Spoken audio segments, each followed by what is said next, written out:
अस्सलाम वालेकुम वरहमतुल्लाहि वबरकातुहू।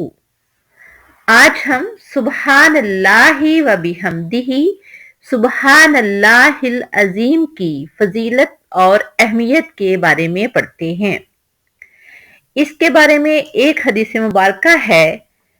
आप सल्लल्लाहु अलैहि वसल्लम ने फरमाया, कलिमतानी हबीबतानी इलर रहमान, दो कलिमात जो कि रहमान को बहुत पसंद हैं, खफीफतानी अलल लिसान, जबान पर हल्के फुल्के हैं, सकीलतानी फिल मीजान, और मेजान में वजनी हैं या भारी हैं। वो कलिमात कौन से हैं? सुबहान अल्लाहि व बिहम्दिही सुबहान अल्लाहिल अजीम। इसकी अहमियत के बारे में और इसकी फजीलत के बारे में बताते हुए एक और हदीस मुबारका है।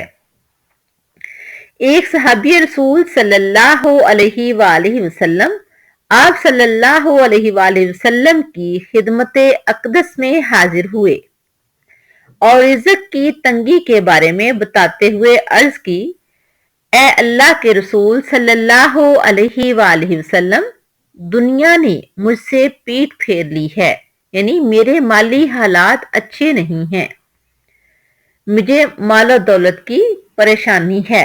तो आप सल्लल्लाहु अलैहि वसल्लम ने फरमाया, क्या वो तस्बीह तुम्हें याद नहीं जो फरिश्तों की तस्बीह है, जिसकी बरकत से रोजी दी जाती है।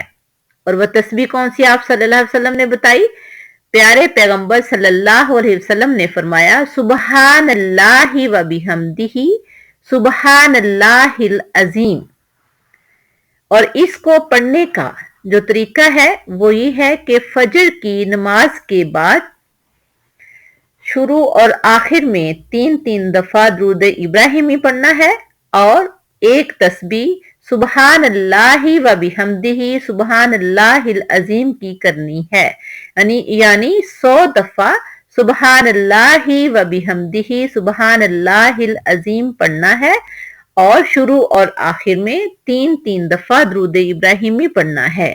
अब हम इसका तर्जुमा देखते हैं।